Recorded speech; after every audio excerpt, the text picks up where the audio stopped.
Hoje eu encontrei Jesus lá fora.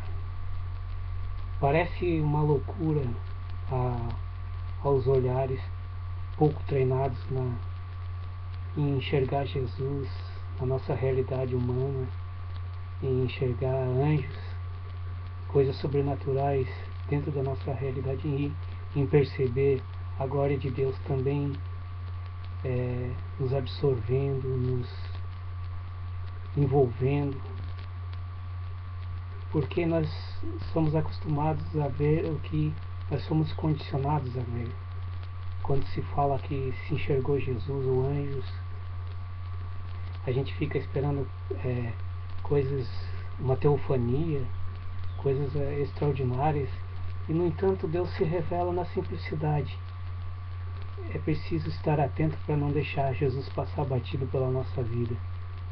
Hoje, por exemplo, eu estava contando moedas numa parada de ônibus, esperando o ônibus.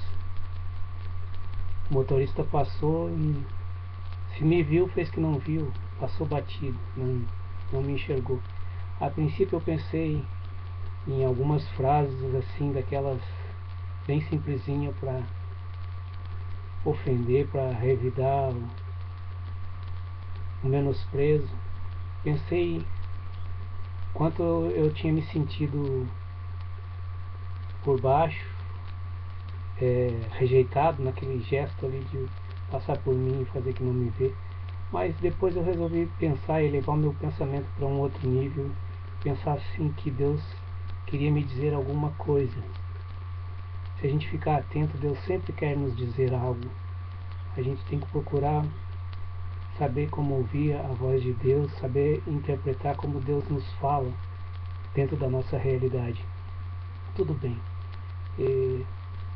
Acalentando esses pensamentos, esses sentimentos, eu pude imediatamente esquecer do fato de perder o ônibus, de perder mais tempo, e fui para um outro local, uma outra parada, um outro terminal, e no caminho eu encontro Jesus. Não era aquele Jesus glorioso que vem vindo sobre as nuvens, com grande poder e majestade, cercado de anjos. Jesus estava lá simples, o mais humano possível, o mais humilde impossível. Jesus estava como um mendigo. E passou alguém na minha frente e conversou qualquer coisa com ele.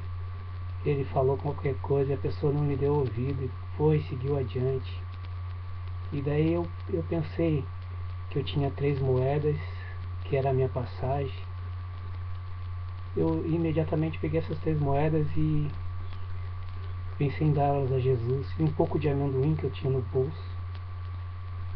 E eu pensei, Jesus não veio a mim como Melquisedeque veio a Abraão para receber o dízimo de tudo que Abraão tinha conquistado na sua vida.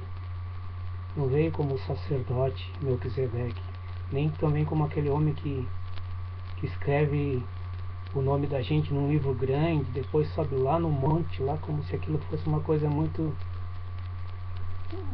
sacrificante, cheia de sacrifício, ou tivesse alguma coisa mágica em ter um nome escrito num caderno grande e alguém levar lá em cima do monte, ou pedir alguma oferta para levar na fogueira santa. E eu também não dei a Jesus aquelas moedas como um tributo, mas ela tinha uma significação pelo fato de ser 3, que para mim, instintivamente, eu estava recebendo, não a Jesus, mas a família, né? O Pai, o Espírito, o Filho e o Espírito Santo. Tinha essa significação, não era uma significação mágica, era um reconhecimento interno de que eu estava diante de Jesus e que Jesus passa por nós tantas vezes travestido de mendigo, de uma outra coisa qualquer, né, até de uma coisa negativa, até de um ladrão, até de alguém menos importante, alguém que nós não queremos no nosso meio de maneira alguma. E ele não se apresentou como alguém triunfalista. Quando eu lhe dei um pouco de amendoim, ele apenas sorriu para mim e me chamou de irmão. E depois, quando eu já estava me afastando, ele me disse: valeu, irmão.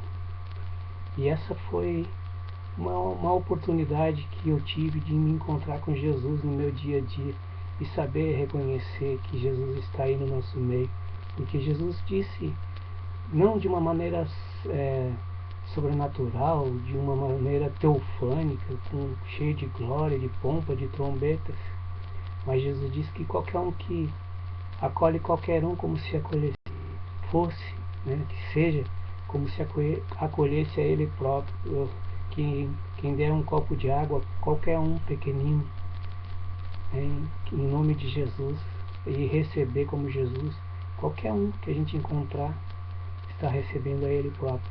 Nós precisamos exercitar os nossos sentidos espirituais nesse sentido de perceber a ação de Deus, não um universo mágico que a gente vê as pessoas criarem, vê os líderes criarem, não um universo imaginário que nós também temos a tendência de fantasiar.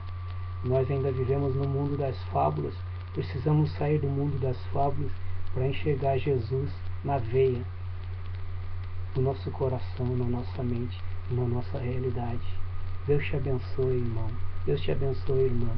Que Jesus seja contigo e com a tua família, e aprenda a encontrar Jesus no seu dia a dia.